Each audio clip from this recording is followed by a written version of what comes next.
राम नाम का चमत्कार। एक गांव में एक साधु रहता था। सारा दिन राम राम जपता रहता था और ढोलकी बजाकर कीर्तन करता रहता था। उसकी कुटिया के पास जिस व्यक्ति का घर था उससे बहुत परेशान था।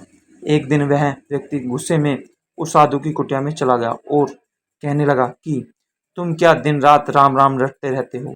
तुम्हें तो कोई काम धंधा नहीं है, हमें तो कमाने जाना पड़ता है। तुम्हारी ढोलकी की आवाज़ से मैं सो नहीं पाता। साधु कहने लगा, तुम भी मेरे साथ राम राम जप के देखो, तब तुम्हें पता चलेगा कितना आनंद आता है। उस व्यक्ति ने थोड़ा खींच कर कहा, अगर मैं तुम्हारे साथ राम राम जपता हूँ तो क्या तुम्हारा राम मुझे खाने के लिए रोटी देगा? साधु कहने लगा कि मुझे तो राम नाम की लगन लगी है, मुझे तो राम जी की कृपा से हर रोज भोजन मिलता है। तुम भी राम राम जप के देख लो, मुझे भरोसा है भगवान तुझे खाने को जरूर देगा। वह आदमी उस साधु को चुनौती देता है कि मैं तुम्हारे साथ आज राम राम का भजन करता हूँ। अगर तुम्हारे राम ने आज मुझे रोटी खिला दी तो सारी उम्र राम की भक्ति में लगा दूंगा। अगर नहीं खिलाई तो तुम ढोलकी बजाना बंद कर दोगे। साधु कहता है कि मैं तो निष्काम भाव से प्रभु राम की भक्ति की है, लेकिन फिर भी मुझे तुम्हारी चुनौती मंजूर है। वह व्यक्ति साधु के साथ बैठकर राम राम का जाप करता है और मन में निश्चय करता है कि चाहे कुछ हो जाए मैं आज भोजन नहीं करूंगा। देखता हूँ इसका राम मुझे कैसे भोजन कराता है। राम राम का भजन करने के बाद वह सोचता है कि अगर अब मैं घर जाता हूँ तो मेरी माँ और बीवी मुझे खाने को कहेंगे और मुझे रोटी खानी पड़ सकती है। लेकिन मुझे साधु को चुनौती में हराना है, इसलिए वह घर जाने के बजाय गांव के पास एक जंगल में चला जाता है। जंगल में एक पेड़ पर चढ़कर बैठ जाता है। यह सोचता है कि मैं सारा दिन इस पेड़ से उतरूंगा ही नहीं, पूरा दिन नहीं खाऊंगा।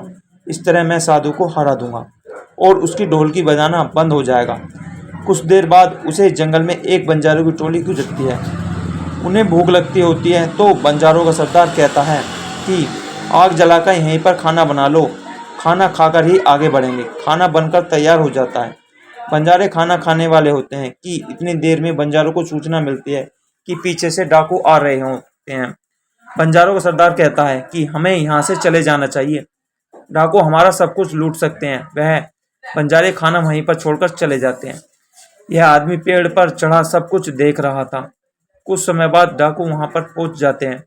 भोजन को देखकर डाकू कहते हैं कि खुशबू तो बहुत अच्छी आ रही है, लेकिन यह भोजन किसने बनाया है?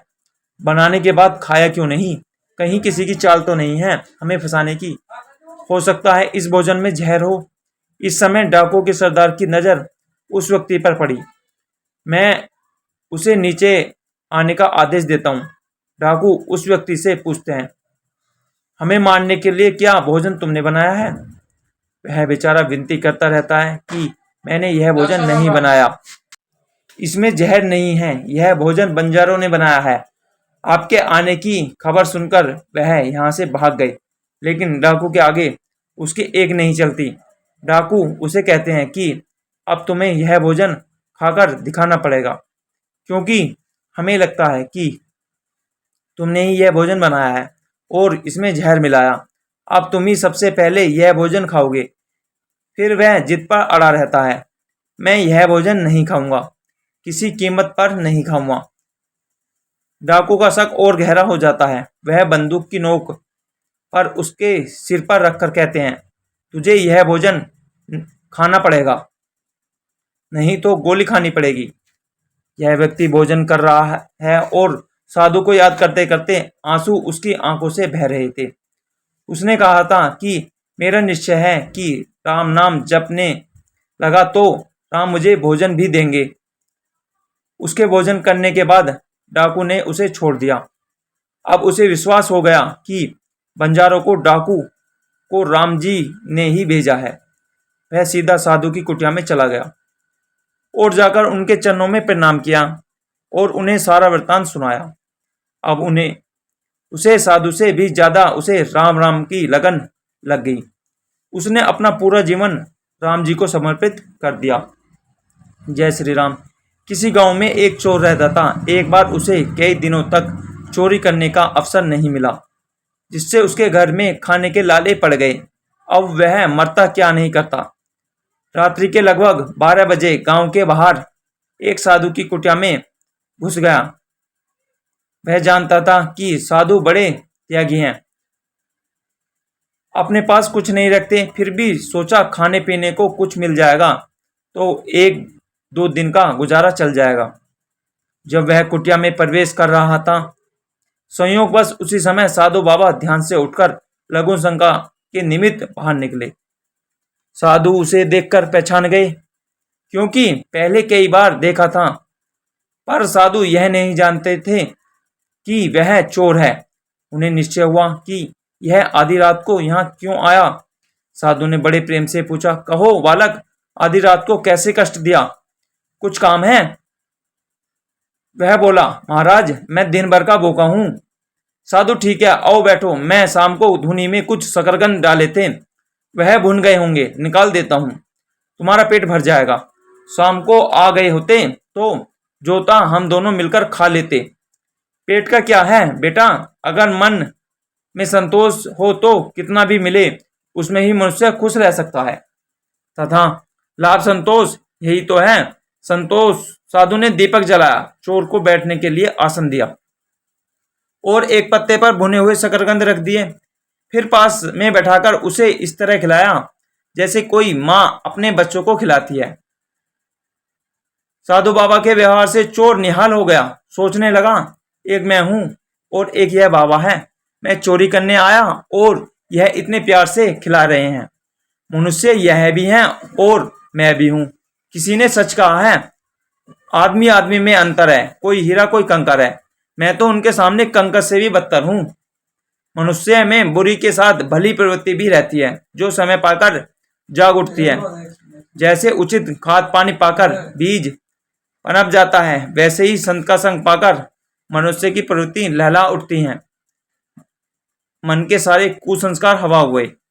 उसे संत के दर्शन से आनंद और अमृत वर्षा दृष्टि का लाभ मिला। एक घड़ी आदि में पुनियाद तुलसी संगत साधु की हरे कोटि अपराध। अनिष्ट पुरुष साधु के आधे घंटे के समागम से कितने ही मलिन संस्कार नष्ट हो गए। साधु के सामने अपना अपराध कबूल करने के उसका मन उतावला होता।